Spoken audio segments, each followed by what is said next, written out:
ನಮಸ್ಕಾರ, ಎಲ್ರಿಗೂ ಸ್ವಾಗತ. ಇವತ್ತು ನಾವು ಹಿಂದೂ ಪಂಚಾಂಗದ ಒಂದು ಪ್ರಮುಖ ತಿಂಗಳು ಅಂದ್ರೆ ಆಷಾಢ ಮಾಸದ ಬಗ್ಗೆ ಸ್ವಲ್ಪ ಆಳವಾಗಿ ಮಾತಾಡೋಣ. ನಮ್ಮತ್ರ ಆಷಾಢ ಹಿಂದೂ ಮಾಸದ ವಿಶಿಷ್ಟತೆಗಳು ಅನ್ನೋ ಒಂದು ಲೇಖನದ ಕೆಲವು ಮುಖ್ಯ ಅಂಶಗಳಿವೆ. ಅದರ ಆಧಾರದ ಮೇಲೆ ಸ್ವಲ್ಪ ಚರ್ಚೆ ಮಾಡೋಣ. ಈಗ ಆಷಾಢ ಅಂದ ತಕ್ಷಣ ಸಾಮಾನ್ಯವಾಗಿ ಜನ ಇದನ್ನ ಅಶುಭ ಕಾಲ ಅಂತಾರಲ್ಲ. ಯಾಕೆ ಹಾಗೆ? ಇದು ಸಾಮಾನ್ಯವಾಗಿ ಜೂನ್-ಜುಲೈನಲ್ಲಿ ಬರುತ್ತೆ, 4ನೇ ಚಾಂದ್ರಮಾನ ಮಾಸ. ಏನಿದ್ರ ಹಿನ್ನೆಲೆ? ಹೌದು, ಅದು ಬಹಳ ಜನರಲ್ಲಿರೋ ಸಾಮಾನ್ಯ ನಂಬಿಕೆ. ಈ ಲೇಖನದಲ್ಲೂ ಅದರ ಬಗ್ಗೆ ಹೇಳಿದ್ದಾರೆ. ಅಂದ್ರೆ ಈ ಸಮಯದಲ್ಲಿ ಮದುವೆ, ಮನೆ ಕಟ್ಟೋದು, ಗೃಹ ಪ್ರವೇಶ, ಆಮೇಲೆ ಹೊಸ ಉದ್ಯೋಗ, ಇಂಥ ಶುಭ ಕಾರ್ಯಗಳನ್ನ ಸಾಮಾನ್ಯವಾಗಿ ಮಾಡಲ್ಲ. ಇದರ ಹಿಂದೆ ಧಾರ್ಮಿಕ ಕಾರಣಗಳಿವೆ ಅಂತ ಒಂದು ನಂಬಿಕೆ ಇದೆ. ಬಹುಶಃ ಮಳೆಗಾಲದ ಆರಂಭ ಕೂಡ ಇದೇ ಸಮಯ ಅಲ್ವಾ? ಸ್ವಲ್ಪ ಲೌಕಿಕ ಚಟುವಟಿಕೆಗಳಿಗೆ ಒಂದು ರೀತಿಯ ವಿರಾಮ ಕೊಡೋಣ ಅನ್ನೋ ಭಾವನೆ ಇರ್ಬೋದೇನೋ. ಹೌದು. ಹಾಗಿದ್ರೆ ಒಂದು ಕಡೆ ಹೀಗೆ ಲೌಕಿಕ ಕಾರ್ಯಗಳಿಗೆ ಅಷ್ಟು ಸರಿಯಿಲ್ಲ ಅನ್ನೋ ಭಾವನೆ ಇದೆ. ಆದರೆ ಇನ್ನೊಂದು ಕಡೆ ನೋಡಿದ್ರೆ ಆಧ್ಯಾತ್ಮಿಕವಾಗಿದು ಬಹಳ ಮುಖ್ಯವಾದ ಸಮಯ ಅಂತಲೂ ಹೇಳ್ತಾರೆ ಅಲ್ವಾ? ಈ ಚಾತುರ್ಮಾಸ್ಯ ಅಂತಾರಲ್ಲ, ಅದರ ಆರಂಭ ಕೂಡ ಇದೇ ಮಾಸದಲ್ಲಿ ತಾನೆ? ಖಂಡಿತವಾಗಿಯೂ ಅದೇ ಈ ಮಾಸದ ಒಂದು ದೊಡ್ಡ ವಿಶೇಷತೆ. ಪುರಾಣಗಳ ಪ್ರಕಾರ ಈ ಆಷಾಢ ಶುಕ್ಲ ಏಕಾದಶಿ ಇದೆಯಲ್ಲ, ಅಂದಿನಿಂದ 4 ತಿಂಗಳು ಮಹಾವಿಷ್ಣು ಯೋಗನಿದ್ರೆಗೆ ಹೋಗ್ತಾರೆ ಅಂತ ಹೇಳ್ತಾರೆ.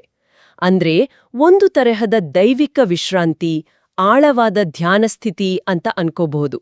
ಈ 4 ತಿಂಗಳ ಅವಧಿಯನ್ನೇ ಚಾತುರ್ಮಾಸ್ಯ ಅಂತ ಕರೆಯೋದು. ಈ ಟೈಮಲ್ಲಿ ಭಕ್ತರು, ಯತಿಗಳು, ಸಾಧುಗಳು ಎಲ್ಲರೂ ಧ್ಯಾನ, ಪೂಜೆ, ಉಪವಾಸ, ಆಮೇಲೆ ಧರ್ಮಗ್ರಂಥಗಳ ಅಧ್ಯಯನಕ್ಕೆ ಹೆಚ್ಚು ಗಮನ ಕೊಡ್ತಾರೆ ಅಂತ ನಮ್ಮ ಆಧಾರಗಳು ಹೇಳುತ್ತೆ. ಹಾಗಾದ್ರೆ ಹೊರಗಿನ ಕೆಲಸ ಕಾರ್ಯಗಳಿಂದ ಗಮನವನ್ನ ಒಳಮುಖವಾಗಿ ತಿರುಗಿಸೋಕೆ ಇದು ಪ್ರೇರಣೆ ನೀಡೋ ಸಮಯ. ಸರಿ, ಇದೇ ಸಮಯದಲ್ಲಿ ಬರುವ ಕೆಲವು ಮುಖ್ಯ ಹಬ್ಬಗಳ ಬಗ್ಗೆ ಮಾತಾಡೋಣ. ಮೊದಲಿಗೆ ಗುರುಪೌರ್ಣಿಮೆ. ಹೌದು, ಆಷಾಢ ಮಾಸದ ಹುಣ್ಣಿಮೆ ದಿನ. ಅದುವೇ ಗುರುಪೌರ್ಣಿಮೆ. ನಮ್ಮ ಜೀವನಕ್ಕೆ ದಾರಿ ತೋರಿಸಿದ ಗುರುಗಳು, ಶಿಕ್ಷಕರು ಅವರೆಲ್ಲರಿಗೂ ಕೃತಜ್ಞತೆ ಹೇಳೋ ದಿನ ಇದು. ಆಮೇಲೆ ವೇದಗಳನ್ನ ವಿಂಗಡಿಸಿದ ವೇದವ್ಯಾಸ ಮಹರ್ಷಿಗಳ ಜಯಂತಿ ಕೂಡ ಹೌದು. ನಮ್ಮ ಜ್ಞಾನ ಪರಂಪರೆಗೆ ಗೌರವ ಕೊಡುವ ದೊಡ್ಡ ಹಬ್ಬ ಇದು. ಲೇಖನದಲ್ಲೂ ಇದನ್ನ ಒತ್ತಿ ಹೇಳಿದ್ದಾರೆ. ಹೌದು, ಜ್ಞಾನದ ಗುರುವಿಗೆ ನಮನ. ಆಮೇಲೆ ದೈವಿಕ ಆರಾಧನೆ ಕಡೆ ಬಂದ್ರೆ ಆಷಾಢ ಏಕಾದಶಿ, ಅದನ್ನ ದೇವಶಯನ ಏಕಾದಶಿ ಅಂತಾನೂ ಕರೀತಾರಲ್ವಾ? ಅದೇ ನಾವಾಗ್ಲೇ ಮಾತಾಡದ್ವಲ್ಲ, ವಿಷ್ಣು ಯೋಗ ನಿದ್ರೆಗೆ ಹೋಗೋ ದಿನ ಅಂತ ನಂಬಿಕೆ ಇರೋದು ಇದೇ ಏಕಾದಶಿ ಎಂದು. ಈ ದಿನದಿಂದಾನೇ ಚಾತುರ್ಮಾಸ್ಯ ವ್ರತ ಅಧಿಕೃತವಾಗಿ ಶುರುವಾಗುತ್ತೆ. ತುಂಬಾ ಜನ ಭಕ್ತರು ಈ ದಿನ ವಿಶೇಷವಾಗಿ ಉಪವಾಸ, ಪೂಜೆಗಳನ್ನ ಮಾಡ್ತಾರೆ. ಮಹಾರಾಷ್ಟ್ರದಲ್ಲಿ ಪಿಂಡರಪುರಕ್ಕೆ ಹೋಗ್ತಾರಲ್ಲ ವಿಠ್ಠಲ್ನ ದರ್ಶನಕ್ಕೆ, ಅದು ಕೂಡ ಈ ಸಂದರ್ಭದಲ್ಲೇ. ಹೌದು, ಕೇಳಿದ್ದೇನೆ. ವಿಷ್ಣು ಹೀಗೆ ಯೋಗನಿದ್ರೆಯಲ್ಲಿರೋ ಈ ಸಮಯದಲ್ಲೇ ಜಗತ್ತೇ ಕೊಂಡಾಡೋ ಒಂದು ದೊಡ್ಡ ಉತ್ಸವ ನಡೆಯುತ್ತಲ್ವಾ? ಜಗನ್ನಾಥ ರಥಯಾತ್ರೆ ಬಗ್ಗೆ ಹೇಳ್ತಿದ್ದೀನಿ. ಹೌದು, ನೀವ್ ಹೇಳಿದ್ದು ಕರೆಕ್ಟ್. ಒಡಿಸಾದ ಪುರಿ ಕ್ಷೇತ್ರದ ರಥಯಾತ್ರೆ ಅದು. ಜಗತ್ ಪ್ರಸಿದ್ಧ.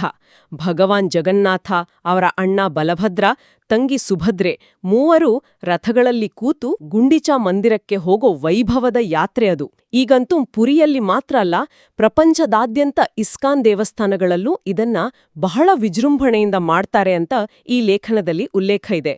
ಲಕ್ಷಾಂತರ ಜನ ಸೇರ್ತಾರೆ.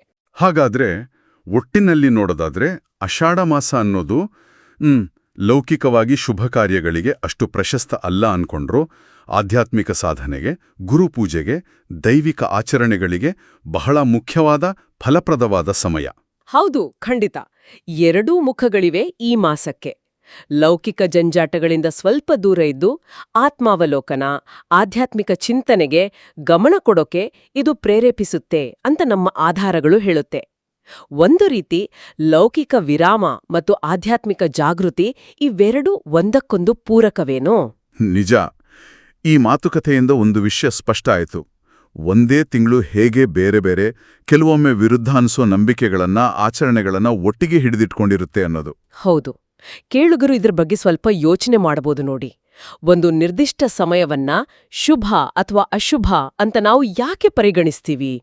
ಈ ಸಾಂಸ್ಕೃತಿಕ ನಂಬಿಕೆಗಳು ನಮ್ಮ ಜೀವನದ ಕ್ರಮವನ್ನ, ನಮ್ಮ ಆದ್ಯತೆಗಳನ್ನ ಹೇಗೆ ರೂಪಿಸ್ತವೆ ಅಲ್ವಾ?